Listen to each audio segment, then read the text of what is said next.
Alrighty, with Peter Badel. Pete, a clinical, dominant performance from Tim Tszyu. So Tim Tszyu of old that we saw in there today. Wow, what a masterclass. So I thought it was magnificent, and what a comeback. Look, he was probably entitled to some nerves, Tim, given the nature of his losses in America last year against Fundora and then Murtazalayev. But I must say I was a little bit nervous myself, Jay. The first round or two, I thought he was feeling his way. He was possibly a little bit tentative, understandably cautious. But what I loved about Tim was when the moment came and he sensed that Spencer was on the ropes, literally, he went for the jugular, and it was savage. The punches in bunches, the shot selection, the precision of his uppercut to really put Spencer away. It was magnificent, and I think this now sets the scene for the relaunch of Tim Tszyu and some of the opponents down the track. There's blockbusters in the wings. Now, a lot of people were saying, before this fight, Tim might be gun-shy, might be hesitant, but it sort of looked like Tim was cautious, but it was an education to that caution. Yeah, it's a good point. I mean, there was a moment in the third round where I thought Tim was almost pulling his punches somewhat. I thought he could have unloaded a little bit earlier, and he had Spencer in a few situations where he had ring control, distance control, and he could have unloaded on Spencer, and he almost let him off the hook a few times, I thought.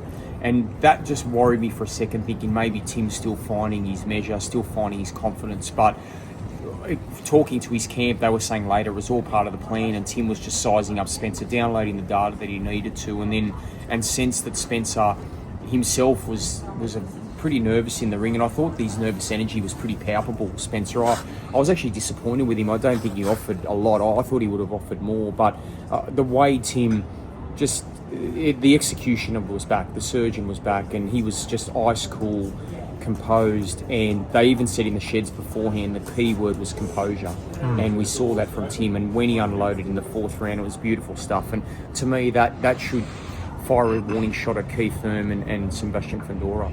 A lot of talk about this Thurman fight, but realistically, Tim Tszyu might have won that Fundora fight had it not been for the cut.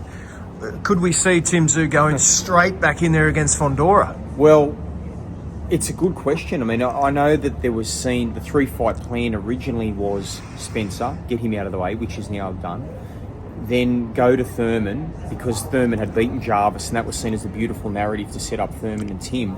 And then Fundora was the third fight, potentially around October, November this year in America. But now, in the wake of that, there's some talk that they might switch things and maybe look to Fundora as a fight second, the next fight possibly either here in Australia or most likely in America, given the fact that he's got the belts at the moment. So, and then possibly if he beats Fundora, gets the belt back, Tim, imagine a Tim Tszyu versus Keith Thurman fight with a world title on the line. That would be gargantuan for Australian boxing. So that's what No Limit are discussing at the moment, whether to potentially reverse the order of the next opponents. And I think it's probably a sound argument, because I think Thurman's more dangerous than Fundora. I think Tim beats Fundora pretty comfortably, head cut free.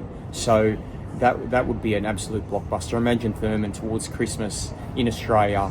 It would be a pay-per-view blockbuster, and he would beat Thurman. So what do you think? You think Tim should take a Fundora fight?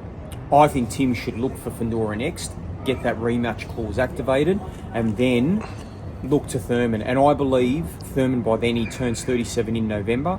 I think Thurman's a magnificent generational fighter, Hall of Famer. Probably at his peak would have beaten Tim Tszyu, but I believe his best has passed him, Thurman, and for that reason I think Tim's still on the up, and he's probably going to get Thurman at the right time, and I think stylistically it'd be one of the great fights. And look, Thurman's IQ is elite, Tim's IQ, as we saw today, is elite. It would be a beautiful matchup. Now, people are going to say that Joey Spencer was nothing special, and don't get too excited. Tim Tszyu's, he's still got a lot to do, but a lot of people are doubting Tim Tszyu coming into this fight. Yeah, and absolutely, and we all doubted him, didn't we, Jay? I mean, even myself, I had some concerns about whether Tim could rebound from 2 straight losses, but it's wonderful for Australian boxing that he has. But one thing I'll say about Spencer today, sometimes Tim applies this imperceptible pressure that is hard to tangibly explain until you're probably in the ring, experience it. And I think Spencer got a real shock at that pressure that Tim applies. And what I liked was that Ramos sliced and diced Spencer, dropped him in the first round, beat him in the 7th round, but I would argue that Tim's performance today was more emphatic and more dominant than Ramos's performance against Spencer. So that says a lot, because obviously he could fight Ramos down the track. So I think Tim, from this performance today, shows that he's back. Is he back to the degree that we think? I still think there's upside in him. And that's the exciting thing for Australian boxing and for Tim Tszyu and all his fans. We haven't seen the best of Tim Tszyu yet, and those defeats have made him a better fighter. Perfect. Thank you, Pete. Thanks, Macca.